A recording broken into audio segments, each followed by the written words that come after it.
Hello everyone. Welcome to Chat and Learn with Power to Fly. My name is Katie Mason. I am your conversation host for today, and we have Salima with us. So I love sharing best practices on virtual engagements and always championing your next move and celebrating and elevating women of color and allies. And I say yes to conversations. I have lots of things going on, and you can find me on Instagram or LinkedIn. And then we are gonna go to Salima. Would you like to say a few things about yourself? Hi everyone. My name is Salima. I am an educator. I have two companies in education. The first one is Instituto. The second one is Children's School. Though I am French and Tunisian, I actually live and work in West Africa. And well, that's just amazing because I've had an amazing opportunity moving here and getting to experience the culture. Tunisia is in Northern Africa, so that's different, obviously, and discovering West Africa through my passion as well, which is education, because I think it's so important also to include all that culture. Well, it's been a real honor, and I'm really glad to be able to exchange, today with everyone. Great. Yeah, so we are talking about sparking children's creativity, understanding your children's brains from ages 3 to 6, and creativity in connection with neuroeducation for children. And just to go over the guidelines, in Bebby, there's a chat, and then you'll see the general chat where you can enter your information from, telling us where you're from and saying hello to us and providing us with comments. And then there's the next tab is the Q&A, where you can vote for the questions you'd like to hear most. And you can also add your questions. And and then also this is being recorded, so you can rewatch it afterwards and tag us on social, so you can find us again, and then also share the excitement here, and also subscribe to the YouTube channel. Thank you, and I'm gonna stop sharing so that we can just see our pretty faces and talk. So jumping in to the first question is, where did this passion come from for founding the companies and choosing to work in this industry? Well, I think it's really two passions meeting here. I started my first company when I was 21. I was still a student, still in university, but I knew that I was drawn to the idea of having my own business. And I think usually having, your own company can be easily summed up, to the business side, but it's so much more than that. I think there's a lot of creativity involved, and that's something in a way that meets with education quite easily, in the sense that education is about finding creative ways to have kids as engaged as possible with fun and knowledge as well, and that's really what we try to do. And so the thing is, with my first company, I did not really know how to navigate this space, and so I was very lucky. I met with French PM, or a very or Plantu, who's like this amazing cartoonist. But I deep deep down, I knew that there was something that I wanted to do that was a little bit different from the think tank I was working on at the time. And I think that's when maybe my family, my personal history and my family story really kicked in, because my family's been in education for like 3 generations. I think I don't know, we have that in our food maybe when we're born or something, but we all love it. And so that made sense to me, especially when I moved here, because being a half African, I think I I really sees how important it is for us as Africans to develop our country, and not only our country, but the continent as a whole. And I think education is key, obviously. And so that's what happened. We moved here, and I was still with my first company, and my husband told me, you've always had that passion for education, for knowledge. Why don't you explore it?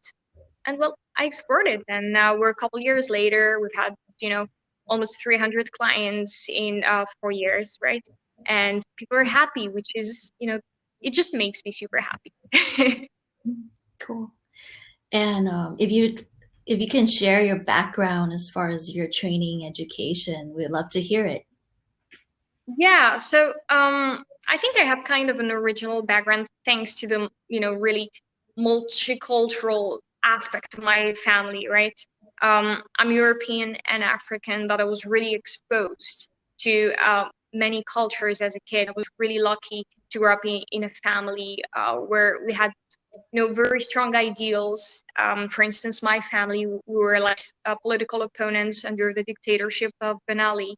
And my parents, my dad being a university professor, my mom being a high school teacher, and even my grandma actually, being in education and everything.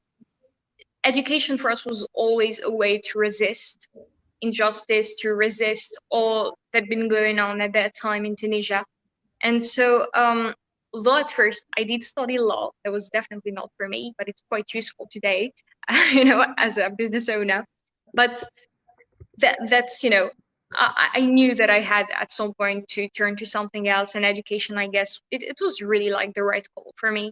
So, I think that's really how it went. So when I moved here, I was really inspired by this field, and I started with the first company, Institut Diderot, which specializes in tutoring and training. And then because I noticed all the things that were going wrong with teenagers and even adults when it came to learning, that's when I decided to turn to younger kids and toddlers, and that's when I started working with them, with children. And it was really amazing because we hadn't even launched the groups and the classes, and everything was already full. And it was such a huge pledge of trust and satisfaction from the community here that we tried to serve. It was really an honor. Great. Moving on to the next one, let's jump into the topic, which is just, can you share a bit about how children's brains work for ages 3 and 6? Yeah, so there's a lot to cover, right? I hope I hope you have your coffees and your teas and maybe a couple of cookies, right? That's because I'm going to be talking, trying to be brief here, but obviously there's so much to cover. Those 4 years, actually, 3, 4, 5, and 6 are so important when it comes to child development. So, when you focus on, children age 3, you really need to look at what happened the year before that. So, children ages, 2 to 3, they need to be really to discover their sensory motor skills, which means that they really have to try and, trial and error method, really. It's a great gift that we have as human beings, and that's how we've achieved, progress as a civilization. And it's really, when you look at the small scale, it's really how it works for kids as well. And so we, as parents, I think and as educators, it's really important to support that, to encourage it. Like, go ahead, make mistakes. Mistakes are amazing, as long as, they know that we actually guide them, when it comes to, fixing something, making it better, finding a way, and help them decompose really problems in order for them to stimulate, to feel stimulated when it comes to logic, right? So I think that's very important. A second thing that is extremely, it's really crucial, is emotions, because that will help you like tons, for, when they're teenagers, but even now as kids.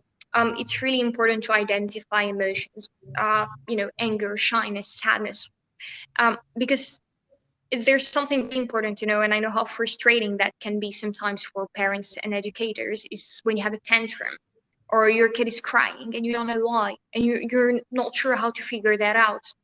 And that's why it's so important to really teach them about how emotions work, because first you learn that kids are unable to control their emotions, before ages like 5 to 7. And the second thing is that if you provide strategies early on for them to learn how to cope with those feelings, and if you anticipate those through games, for instance, like, "Ooh, well, he's feeling sad. How should she react? Blah, blah, blah." This this is really good, educational content that you can easily do at home. So for that age, that's what I would do. Focus on like sensory motor skills. Trial and error would be amazing. And the third thing would be really identifying feelings. Now, I think you should also focus on building sentences because this is a great age for grammar. Usually, what we call the language boom happens around 18 months. But when kids like really hit that mark, the 3 years old, they really, and I'm sure all of you as parents anyone who's a parent here might have noticed it, is that they actually get to, build those amazing and more complex sentences. They're not like 6 yet, so those are not like adult-like sentences, but you feel a really great shift. And that's something to really support, and that's something to encourage. Never, please, please don't talk baby language to your kids. On the contrary, encourage them to use as much vocabulary as possible. And, just let them be themselves. Let them babble for hours and hours and teach them how to count as well. And be patient because that's extremely important. Now, when we reach the ages, say 4 or 5, kids are learning how to write. So you should always start, by how to write with like, and by focusing on whatever senses, and sensitive like activities you can rely on. So that would be tracing letters in the sand or using Play-Doh. And that will actually help them remember the content of your lessons. And so that will help them greatly when it comes to tracing a letter, with a pen, because they will have that memory engraved in their brain. And try also to work on memory. So, the small cards that turn around and you have to remember which one was where, right? We all know those games. We've all, at some point wasted some time on them as adults, waiting, in a waiting room. We're like, oh yeah, I forgot where was that. And so that's really great with kids. They would love that. And obviously, like documentaries and educational cartoons, because I know that sometimes, mama or daddy needs their time off. So, it's good to have that list available so you can put that on. You can have a little time for yourself because you have to remember to fasten your own seatbelt before fastening, the one that, your child's actually. So take that time for yourself as well. Be patient, be benevolent, but make every opportunity a fun way to learn. I think that's really important. Thank you so much for sharing all of that. I don't have any children, and I don't work with children. But in the past, I have ran a swim program, and I do have friends who have kids, and just always wanted to know more about how to teach and work with children. And then thinking back for myself, I also my first language was Cantonese, and so it's like really surprising how I was able to absorb so much of that language at such a young age, and then also bits and pieces of English at the time. And now here I am speaking a completely different language. So yeah, thanks for sharing that. And I want to say to the audience, if you'd like to join us, if you want to ask a question, you can type it in, or I can invite you in audio, or if you want to join video, you're welcome to just let us know in the chat. Following along to the next question, Salima, you turned your video off, just to let you know. Oh no, she dropped. Okay, let's see if we can get her back on.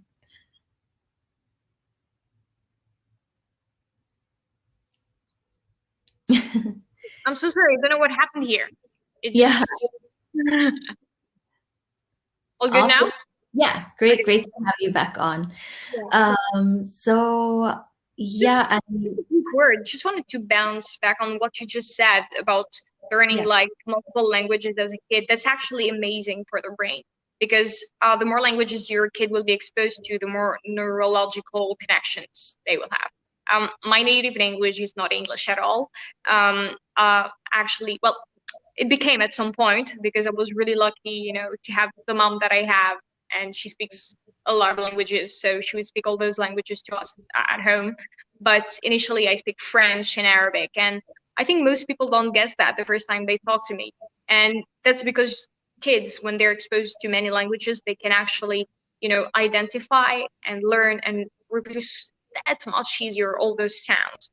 And it's really not that hard when you're a kid because you have that ability that may, somehow, well, it won't disappear completely, but it won't be as amazing and as potent when we grow up. Great. Thanks for that ad. I love learning something new. Um, I would love to hear about your workshops and classes that you offer. Yeah, absolutely. Thanks for asking. The thing is, during our workshop, the idea is really to keep everything super fun. And that's how, I really envision knowledge as a whole in school. That's how I think school should be. I hate hearing kids saying, "Oh, I don't want to go to school today. Oh, I'm not good, I'm not feeling good," and kind of pretend that they're not feeling good just to avoid that. And that's so sad because actually school can be super fun. Kids are extremely curious, and so that's what we really try to work with. We use interactive learning to keep it super fun, which means that every single thing that we learn is through games and activities. Always, always. And that's completed by other ideals and values that I hold very dear to my heart, that being positive education, obviously, being always benevolent towards kids. For instance, we actually ask them to come up with the rules for their own workshops and for our small classes. And they do it like honestly, you'd be shocked. We're like, okay, figure out 3 rules, and they're like, oh no, I have 5, 10, and they really respect them. And then we help them like draw, all these ideas and try to figure out a situation where that can happen. And so with children, we do that. We're teaching them English, and they do great. For instance, I have this group, and they've only had total 6 hours of English, and they form full sentences now. They know the vocabulary of family. They're able to introduce themselves, and that's only 6 hours of work. And it's simply through games. We do role play. We do treasure hunts where they have to really use that vocabulary to get the next clue, and then find out what the little treasure is. And there's a lot of game involved in whatever we do. We also follow up with parents a lot. We call each parent twice a month to make sure that everything's going smoothly at home, because we actually provide short films but also activity booklets. And we really see it as a whole, as a team, right? We work with the parents, not at school, and then there's like this closed door and you'll never know whatever your kid is doing. We really try to exchange with them as much as possible, and because we wanted to restrain the number of students that we have, that is tops 8 students per workshop/class, we can really, really offer a tailored experience. And that's extremely important to me because unfortunately, we are living in a society where education is an industry, and that shouldn't be the case because we're working with the you know the future small adults that will change the world, that will initiate new projects, that will implement new values, work simply to make our world better. And I don't think that treating education and kids as an industry is the right way to do it. So there's that. And then obviously we promote inclusivity, we promote benevolence, we promote respect, but also environmental awareness. We only use wooden toys, or if we can't find them abroad, because unfortunately there are not a lot of toys and games available locally, we make them ourselves in an environment, in an eco-friendly way. And we also promote animal welfare as well as recycling. So we really try to be mindful in that way. Great. And we do have a question come in from Anna. If you take a look and Yeah. yeah. Thank you, Anna. So can you talk about experimental learning with this age group? What's some of the best experience for 3 to 5 years old? Yeah. So, thank you, Anna, for asking that question. So, for me, what's amazing is that you can really involve the kids. So I gave the example of a treasure hunt, but what we can also do sometimes to allow them, we're focused on English, but to allow them to use all that vocabulary, grammar structure, so on and so forth, we actually do small workshops where they have, for instance, to build a game from scratch. And so, they can choose. Do you want to work with cards? Do you want, to plan a game night with your family? And how can we do that? Let's make our own, own little toys or our own little everything, actually. And they love the idea of being more responsible, building from scratch. We also do readings, but in a really, really theatrical way. Role playing is great. So kids really try to embody that character. So just quick example, last week we were playing that really role play here. It was called Lucky the Cat.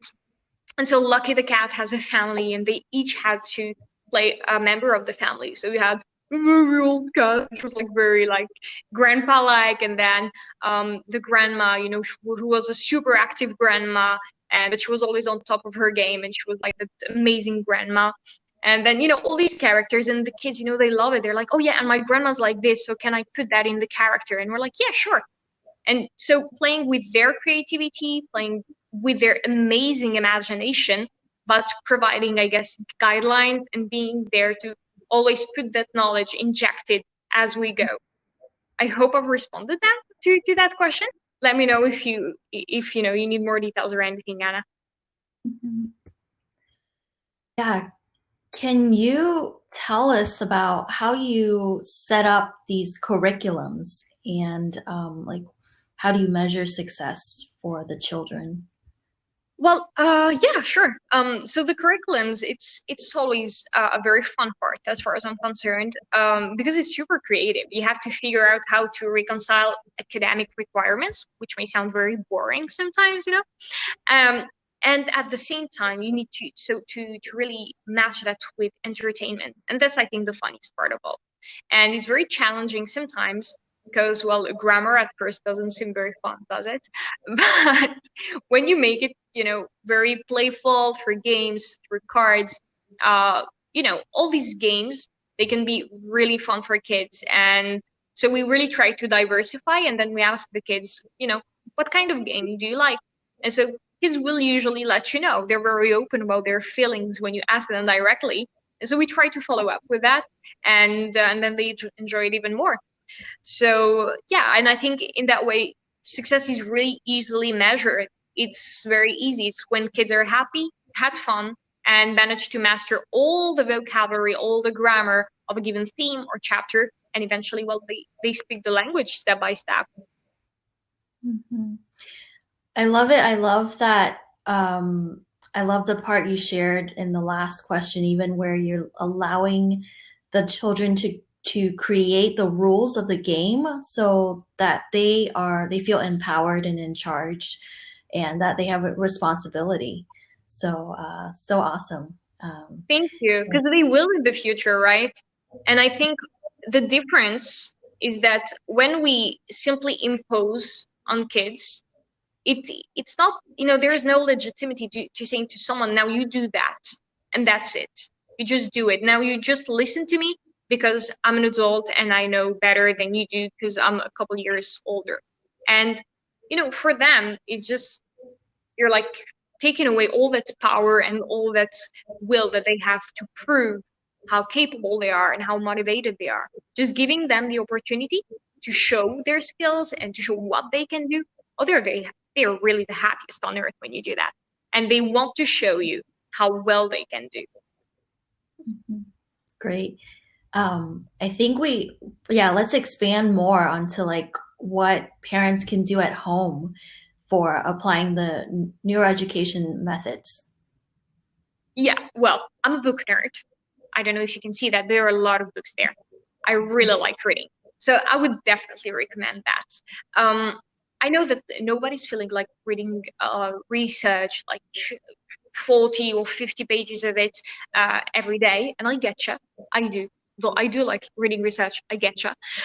You have work and plenty of things to do. So there are some great books, some really great authors that make that knowledge extremely available. So the Siegel and Bryson series are really amazing. Those are practical guides, and they really work with neuroeducation, which is really important to me because I feel like if you don't work with how the brain is developing, then you're missing out on an opportunity to make it effective, really. Then Ray Pika's What If Everybody Understood Child Development is great in the sense that it's an introduction to child development. And I think if you're interested in the topic, you should really read it. There's a very old one. I think it came out like in the 80s, but it's a classic now. It's How to Talk So Kids Will Listen.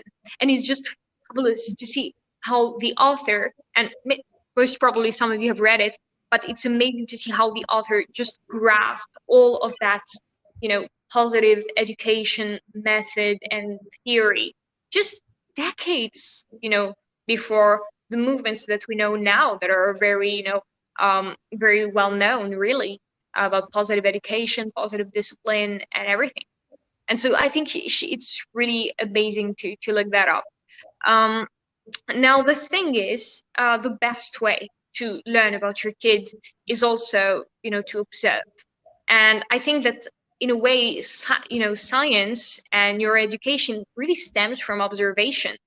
So I think learn how to handle your kid according to how your child, reacts.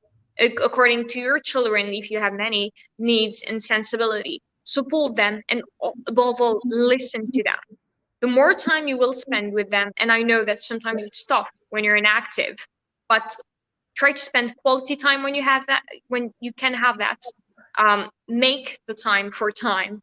I know it's easier said than done, but try to stretch that a little bit, make it a priority in your day.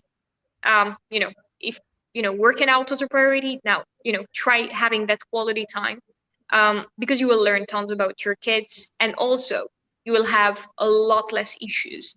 The thing is, for instance, with 5 years old and six, also as well at six, you notice that a lot of tantrums sometimes are caused by a simple feeling of being neglected. Sometimes it's exhaustion and hunger, obviously, but feeling neglected is really something, and that may cause stress also to kids. I'm not saying that in any way to have any mom or dad feeling guilty out there. I'm sure that most parents do an amazing job, really, and they're very concerned and they do their best. But try to educate yourself about these topics. It's really important. And also try to spend quality time with your kids and listen to your kids above all. Also, if you speak French, we publish a lot of content on that on Chilton, Instagram page. Unfortunately, it's in French because most of the people we work with do not speak English actually. But if you want to train also and to get a bit of French training, try us. Yeah. Well, you don't have to answer right now, but do you think maybe you'll think about translating some of them in the future and posting it with the English translation, so audience over here can also elsewhere can also understand what you're teaching and just sharing the knowledge with lots of people. Well, that wouldn't surprise me because the thing is, uh, the reason why we started all of raising awareness on social media is because I got so many calls from parents actually that we work with. At first, it was just very nice social media content that was about posting photos and quotes, and I had so many parents calling in, and I think listening to your client in any business is really the way to go, and following your passion truly, because that's stronger than any coffee. And trust me, I am worse with coffee than any of those Gilmore Girls you can see on Netflix. But passion will keep you awake late at night because you just have that drive, right? You love it. And when I saw all those requests and all those worries and all that anxiety, uh, that's when all that content came up. And obviously, if I have questions from anywhere, I would gladly answer them in the language of the person. Luckily, I speak a couple languages myself, five, so I should be able to handle a couple people. But yeah, why not? If I can help, for sure. Great.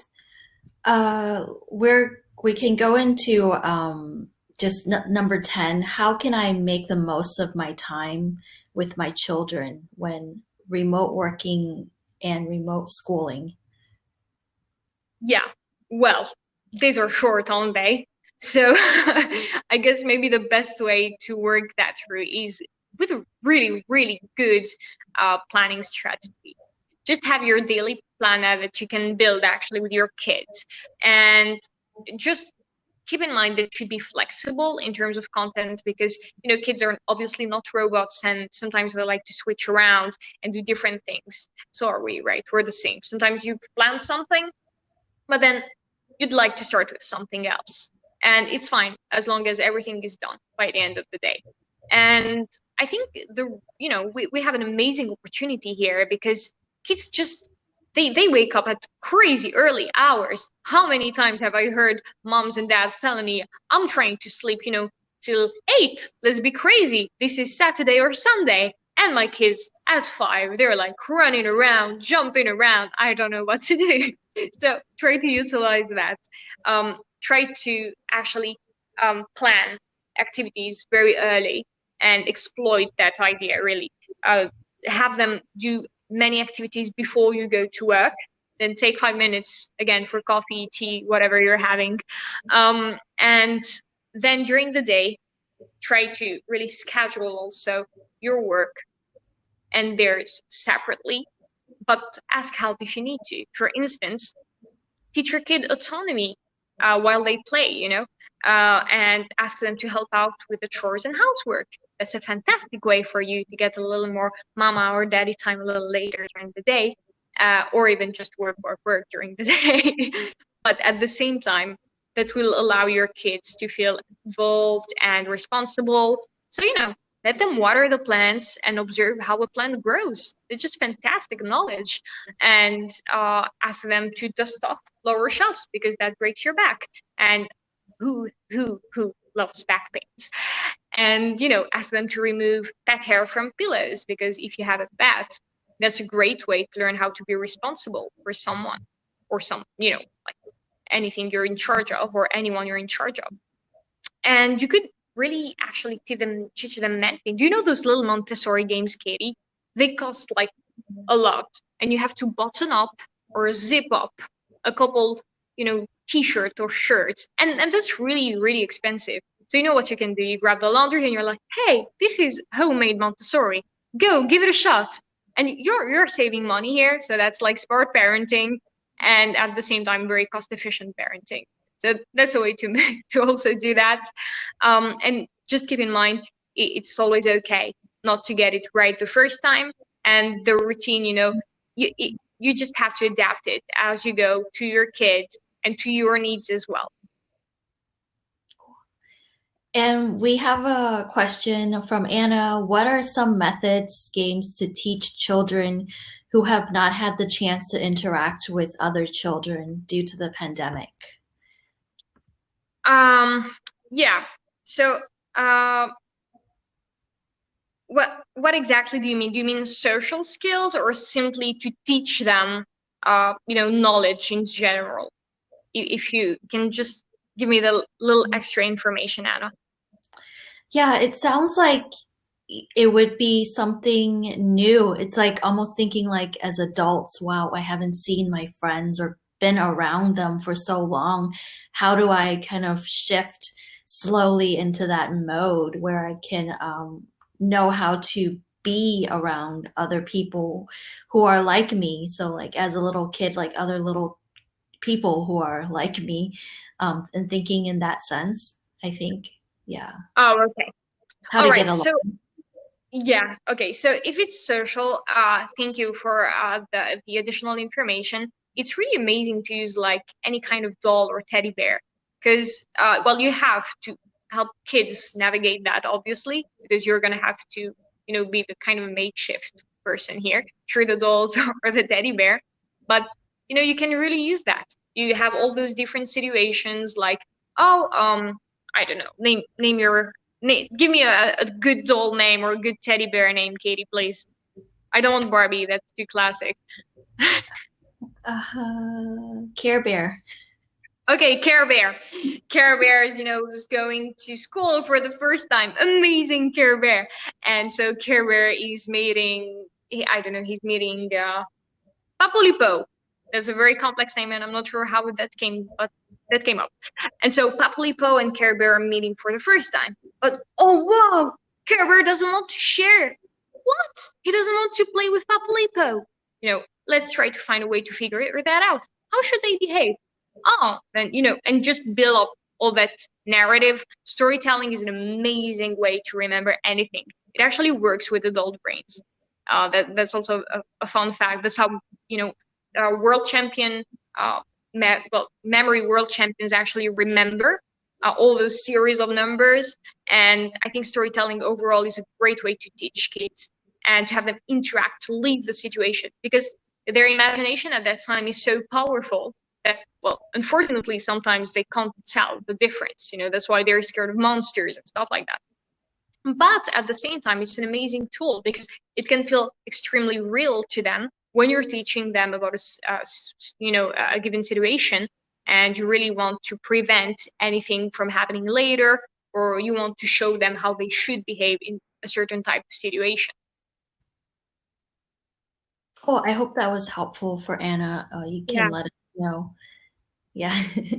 Awesome. She said yes. Yeah. So, for people who want to learn about their children's learning style, how do you go about that? Oh, this is going to be a very unpopular answer. um, well, here's a tip overall. Ask them what they like to do. It's a conversation.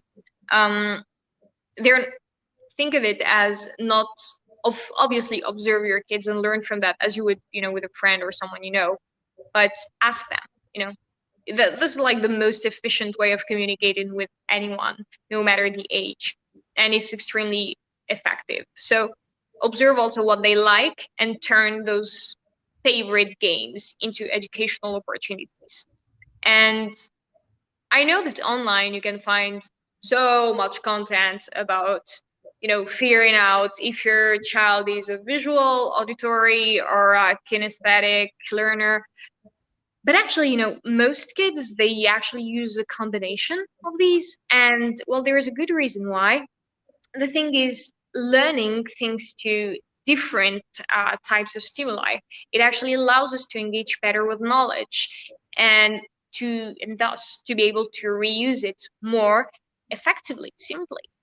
And I feel like as humans, we tend to classify or put in little boxes ourselves as if we could fit in strictly one category, and that would help us figure out everything.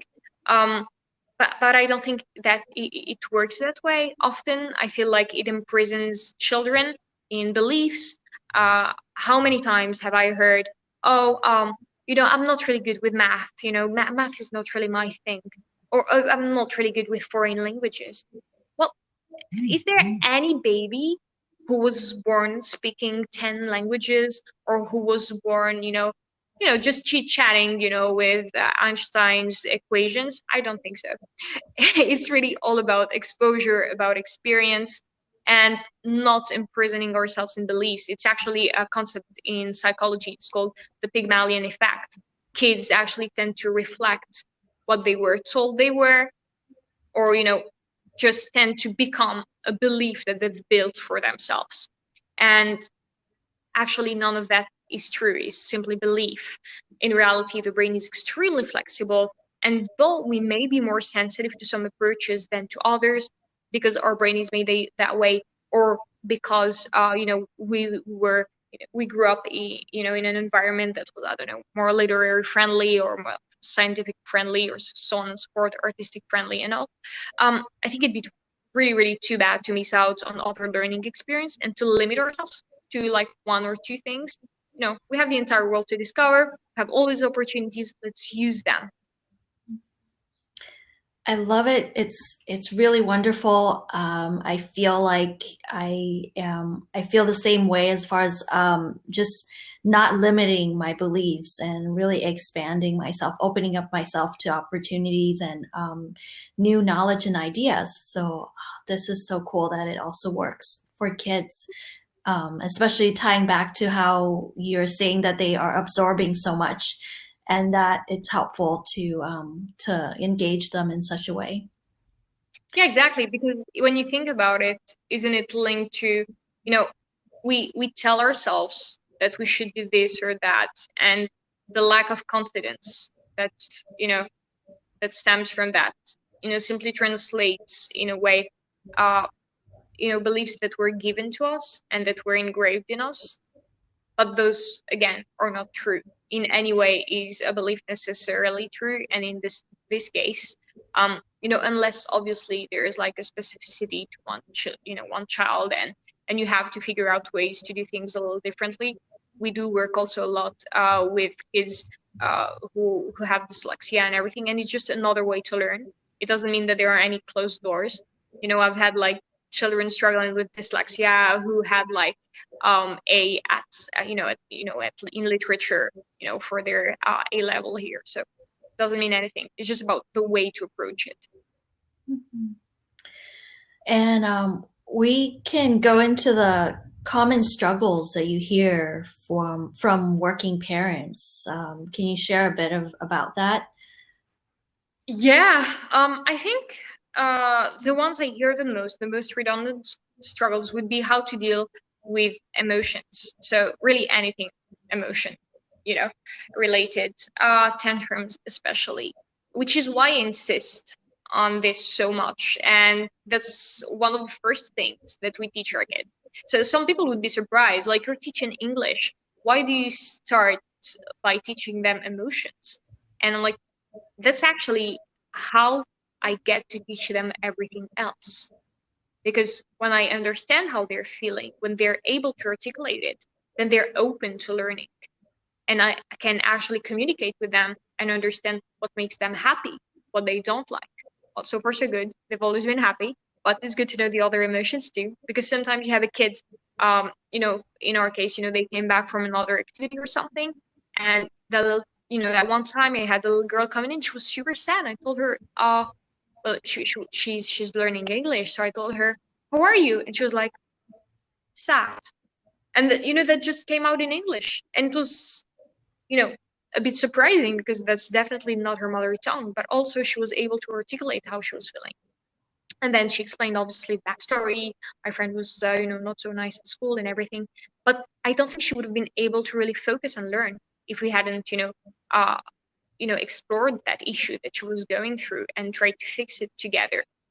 I think technologies are also a growing concern. Well, I'm not, obviously, I think everybody has heard about that now. Research has already proven that how often and when technologies should be used, when it comes to children.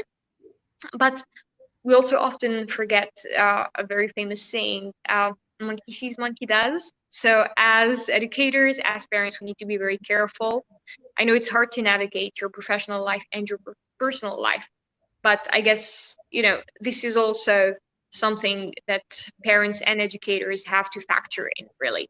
Um, Also, there's something that I see very often, especially with moms, and I really want to address that. It's mental load, the mental load that moms struggle with. So first of all, to moms, educators, and dads, anyone struggling with mental load, because I know that's a lot of anxiety, and anyone in education, you are superheroes. And just keep that in mind. You're doing an amazing job and you're doing your best. And just that is just one hell of a lesson to teach your kids. It's just great to show them that. So don't forget to take some time for yourself. And, going back to the metaphor I used earlier, as if in a plane, you should fasten your own seatbelt before helping others. Because if you're having a very tough time and you're stressed and you have a minute for yourself in the past week, you're going to struggle to have a good time and a constructive time with your kid. And family time should never be a hassle. Mhm. I know that a lot of us need or will do some digital detox, and so that's a great thing to do together. And I, this is really interesting because I was just reading a couple of pages in Untamed, the book, Glennon Doyle, I think, where she got to the part of talking about her observations of her son and how um, she really wanted to tell him about maybe you should not be on your phone so much and have a real honest conversation about that. And um, it's really great that she did end up going there and what came and went and was honest with him, telling him about her concerns, because it's a struggle, because it's some a part of it is definitely peer pressure of oh well, all the other kids have phones and that they're on it. But it also goes back to the idea of like, when you are on the phone, you're consuming the information and not really devoting any time creating and playing, and then as a result learning from doing stuff and practicing playing. Yeah. You got it so right. Actually, when there was research on the matter, and when you compare drawings, you know, uh, if you're comparing a kid that spends a lot of time on, computer, tablets, phone, etc., and a kid who's actually more exposed to, playing in nature and, good old toys, physical ones, and just an empty blank sheet of paper and pens. And well, the difference is huge. And you see how much they will draw and imagine and create. And it's just inspiring in so many ways. Hmm. And coming towards the end of our time, but this one is more of a question as far as, because you have your knowledge and your education, and I was wondering how that connects with people who are training and working with adults and running workshops with adults. Maybe you can just share a little bit about that. Yeah, well, actually, we do work with adults with Institut Diderot. That's, told you that's how this whole entire thing started, because we're working with high school students and adults who need professional training. So that's how I noticed all those gaps. And I really wanted to, get my hands in there and try to fix that and make it better. So the thing is, as mentioned earlier, learning through storytelling is amazing. And it's actually a method that's been used by marketing experts for a very long while. So, how they do it is that um, when you're watching TV, you don't often realize it, but they're often telling you a short story. You have that person struggling with that issue. Ta-da! Here's the product. And so that allows you to remember the brand, and that specific brand rather than another. And our brains are simply extremely sensitive to stories. That's how it works. So I think this method can typically be used.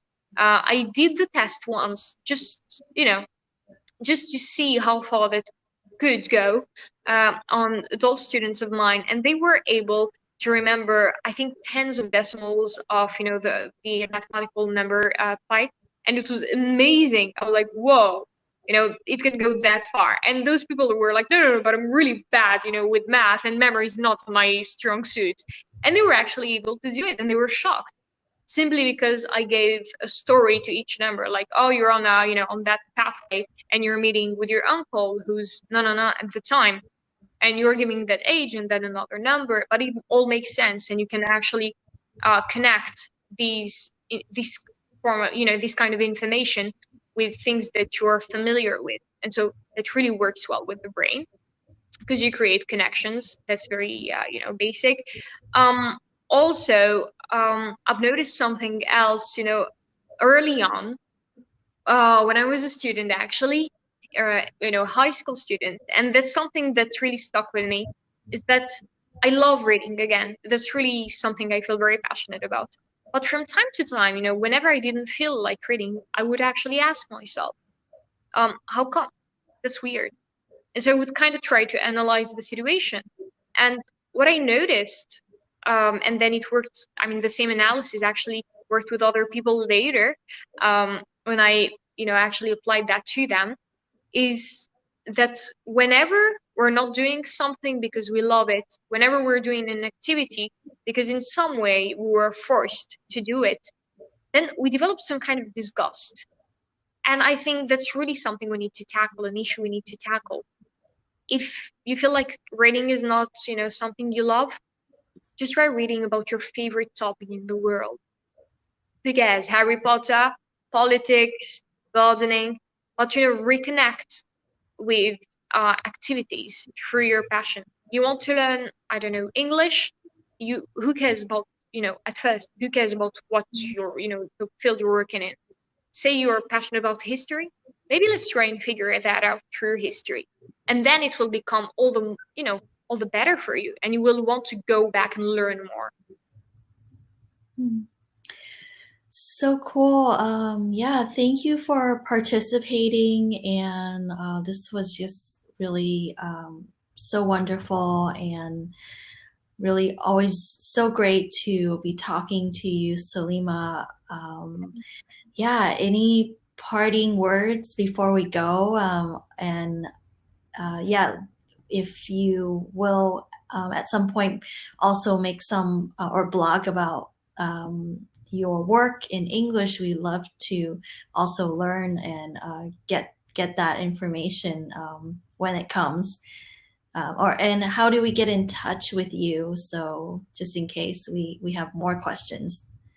Yeah, sure. Well, first of all, thank you for having me. It's been such a pleasure talking to you. I mean, obviously, you guys don't know that, but I know Katie outside of Power to Fly, and it's always such a pleasure exchanging with you and talking to you. You're such like curious person, and uh, you know, you know all these things, and I love learning from you every time we talk as well. So thank you for having me. Now, if you want to follow up with what we do, I strongly encourage you to follow us on Instagram. So let me write that down for you in case you're missing us too much. Say tomorrow. We're really nice. So if you're more interested in, questions about, children ages 3 to 6, you should follow Chilton. But if you're interested in following up with whatever we do, related to adults, so in that case, you should go and check out Institut Diderot.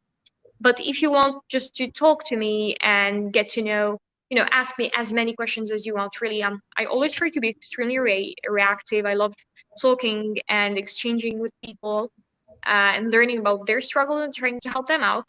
Then feel free, well, to either send me a private message on social media, but you can always email me, and I will take immense pleasure in, well, connecting with you and answering any question you may have.